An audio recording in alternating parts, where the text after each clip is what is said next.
요한일서 2장 1절부터 17절까지의 말씀이에요. 조이야, 안녕?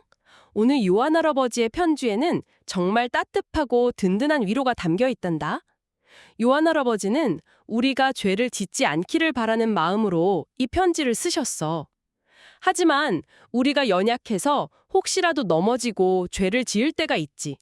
그럴 때 너무 무서워하거나 걱정하지 말라고 하셔.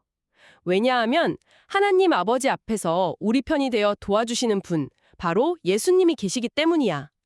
예수님은 하나님과 우리 사이를 다시 친하게 만들어 주시려고 스스로 화목제물이 되셨어.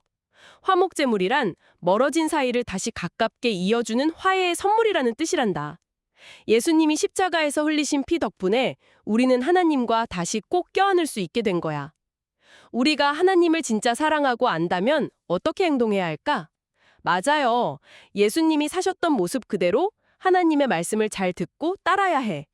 입으로는 하나님을 안다고 하면서 말씀대로 살지 않으면 그건 거짓말쟁이란다. 요한 할아버지는 아주 오래전부터 있었지만 늘 새로운 생명의 규칙을 하나 알려주셔.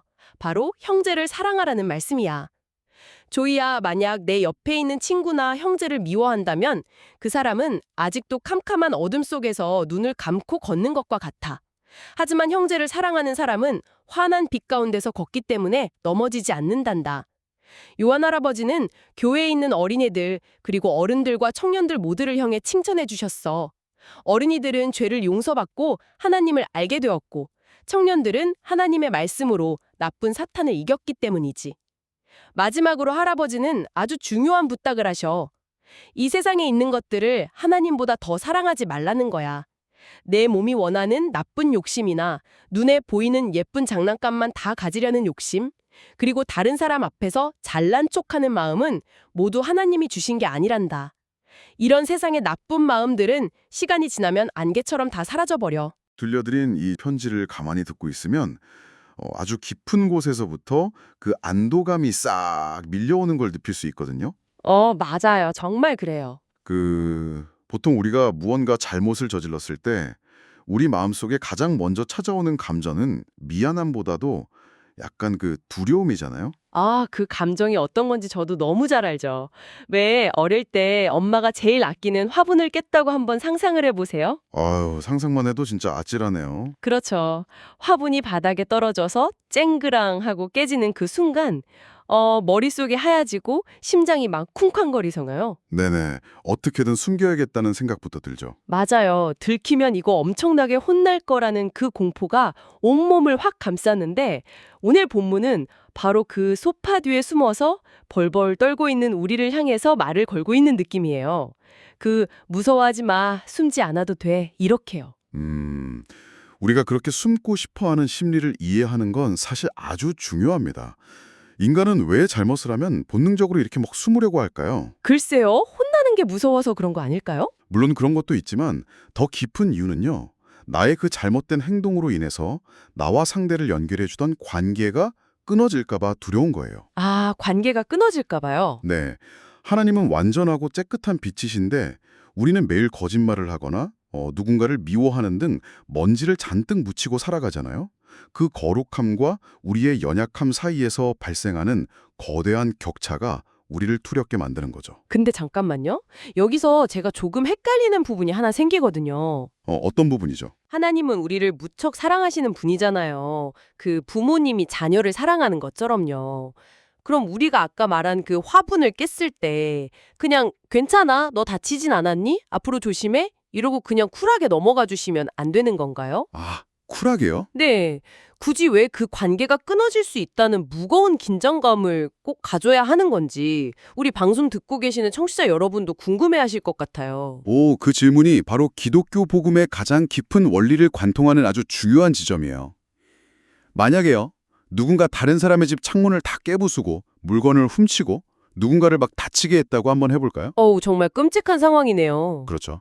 그런데 재판장이 그냥 내가 너를 사랑하니까 다 용서해줄게, 그냥 가라, 이렇게 판결한다면 그 재판장을 공의롭다, 정의롭다고 우리가 할 수 있을까요? 절대 안 되죠. 그건 정의가 아니잖아요. 피해자가 가만히 있지 않겠죠. 맞습니다. 사랑이라는 이름으로 잘못을 없는 일처럼 그냥 덮어버린다면 이 세상의 모든 질서와 정의는 완전히 무너지고 말 겁니다. 하나님은 무한히 사랑하시는 분이지만 동시에 완벽하게 정의로운 분이시거든요. 아, 사랑과 정의가 동시에 있는 거군요. 네. 그래서 죄, 즉 잘못된 행동에 대해서는 반드시 누군가가 그 대가를 치러야만 정의가 완성되는 겁니다. 아, 단순히 눈 감아주는 것은 진정한 사랑도 정의도 아니라는 말씀이군요. 누군가 깨진 창문값을 정확히 물어내야만 그 상황이 진짜로 해결되는 것처럼요? 정확합니다. 아, 그제야 아까 편지에 등장한 그 화목제물이라는 단어가 무슨 뜻인지 아주 명확하게 다가오네요. 저는 이게 그냥 생일 선물처럼 예쁘게 포장해서 하나님 화 푸세요 하고 드리는 뇌물 같은 건 줄 알았거든요. 아, 뇌물이요? 전혀 다릅니다. 화목제물은 멀어진 사이를 다시 가깝게 이어주기 위해서 내가 마땅히 치러야 할 그 엄청난 대가를 대신 지불하는 존재를 의미하거든요. 대가를 대신 지불한다고요? 네, 스스로 화목제물이 되셨다는 건 예수님이 그 깨진 창문값, 즉 우리가 지은 모든 잘못의 무게와 벌을 당신의 생명으로 직접 다 감당하셨다는 뜻입니다. 생명으로요? 네, 그 대가가 완벽하게 지불되었기 때문에 하나님의 정의가 채워졌고 동시에 우리를 향한 사랑도 완벽하게 완성된 것이죠. 와, 정말 압도적인 이야기네요. 우리가 평생 갚아도 못 갚을 엄청난 빚을 누군가 대신 다 갚아주고 영수증을 파괴해버렸다는 거잖아요. 맞아요. 바로 그겁니다. 그런데 여기서 우리의 일상을 좀 돌아보면 여전히 큰 문제가 하나 남아 있습니다. 어떤 문제죠? 예수님이 화목제물이 되셔서 그 큰 빚을 다 갚아주셨다는 건 이제 알겠는데 우리는 당장 오늘 아침에도 동생이랑 싸우고 어제 저녁에도 부모님께 거짓말을 했단 말이죠. 계속해서 매일매일 자잘한 빚을 또 만들고 있는데 이럴 때는 도대체 어떻게 해야 하나요? 아, 현실적인 고민이네요. 그래서 요한일서 2장 1절에 등장하는 아주 특별한 고대 단어를 주목해야 합니다.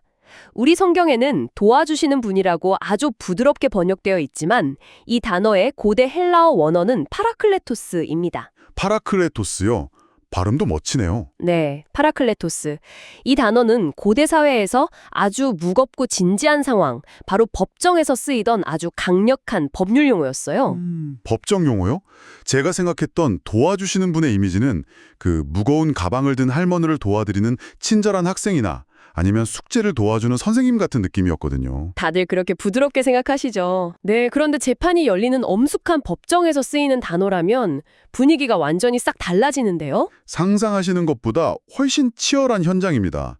고대 법정은 지금처럼 변호사와 피고인이 깔끔한 책상에 나란히 앉아서 서류를 넘기는 그런 곳이 아니었어요. 그럼 어땠나요? 생사가 오가는 정말 살벌한 공간이었죠.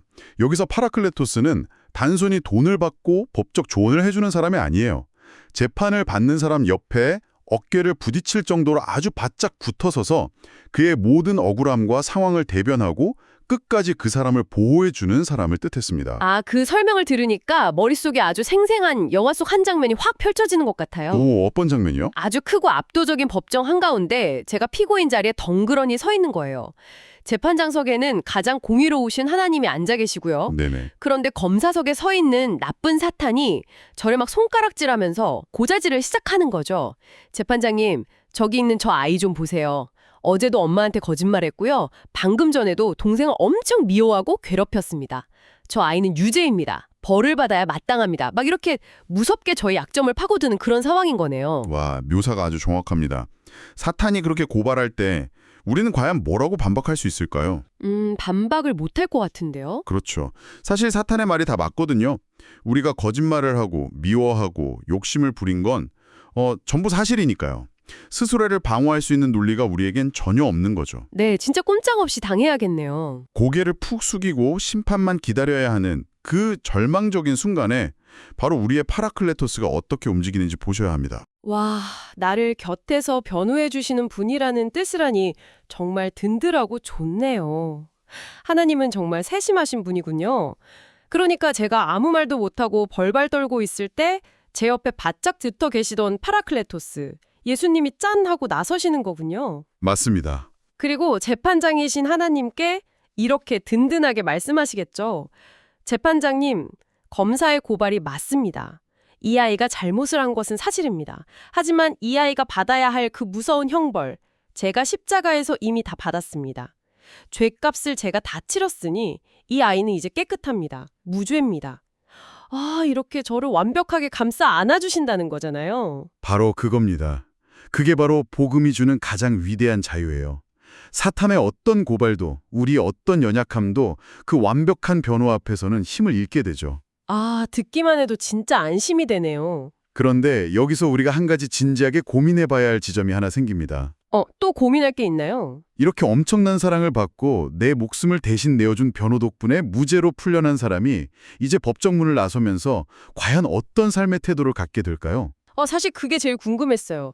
방금 전까지 무죄 판결을 받고 막 너무 기뻐했는데 문을 나서자마자 아싸 나는 이제 무슨 짓을 해도 예수님이 다 변호해 주시겠네. 내 맘대로 살아야지. 이렇게 생각할 수도 있잖아요. 네, 충분히 그럴 수 있죠. 이미 다 용서받았는데 내가 어떻게 살든 무슨 상관인가 하는 그런 삐딱한 마음이 들 수도 있고요. 그런 질문이 나오는 게 사실 너무 당연합니다. 인간의 얄팍한 본성은 항상 책임을 피할 핑계를 찾기 마련이니까요. 하지만 참된 믿음은 머리로만 그 법정 무죄를 이해하는 그런 계산적인 상태가 아니에요. 그럼 어떤 상태인가요? 정말로 누군가가 나를 위해 피를 흘리고 죽을 뻔한 위기에서 나를 건져주었다는 걸 가슴 깊이 깨달은 사람이라면 나를 살려준 그분의 마음을 아프게 하는 행동을 차마 할 수 없게 됩니다. 사랑과 감격이 그 사람의 내면을 완전히 뒤집어 놓는 거죠. 아, 억지로 참는 게 아니라 차마 할 수 없게 되는 거군요.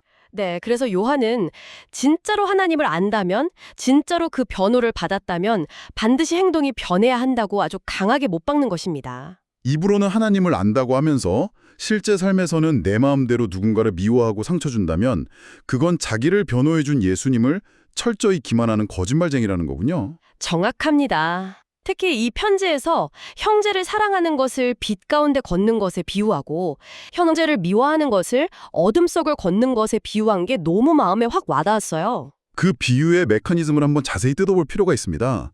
그 누군가를 깊이 미워해 본 적 있으신가요? 당연히 있죠.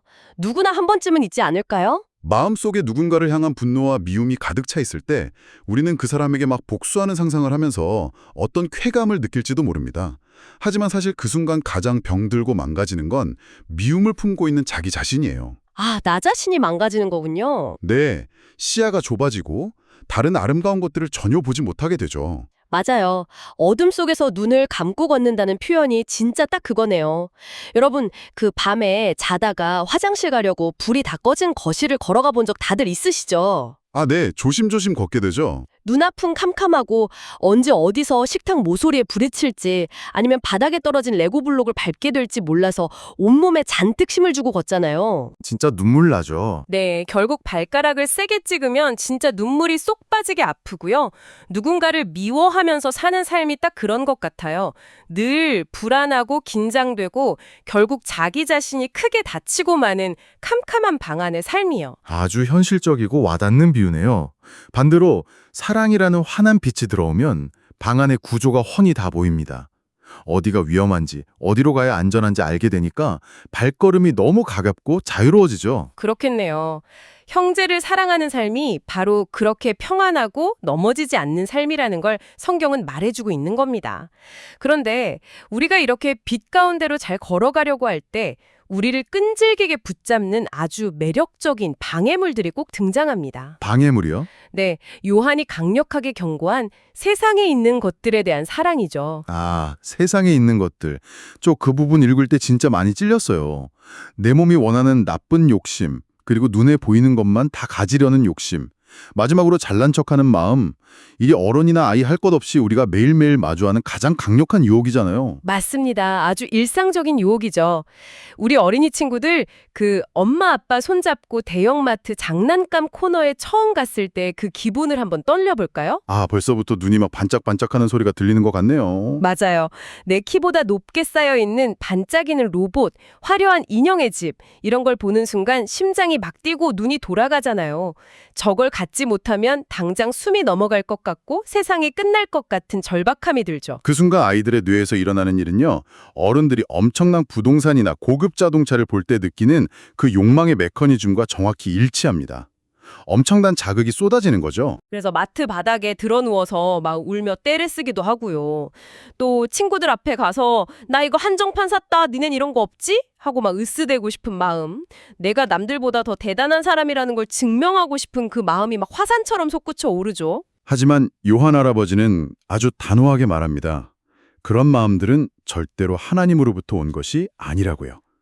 그리고 그 욕망의 치명적인 한계를 단 하나의 단어로 정의합니다. 어떤 단어인가요? 바로 안개입니다. 안개요? 네. 세상의 욕망은 안개처럼 잠시 있다가 다 사라져버리는 허무한 것이라는 통찰이죠. 아, 안개처럼 사라진다는 말이 정말 소름 돋게 정확해요.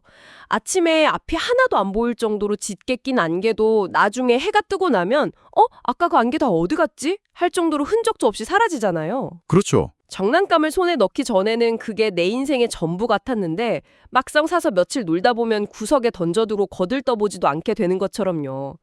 맛있는 간식을 나 혼자 몰래 다 먹었을 때 그 달콤함도 입안에서 침을 꿀꺽 삼키는 순간 그냥 다 사라져버리죠.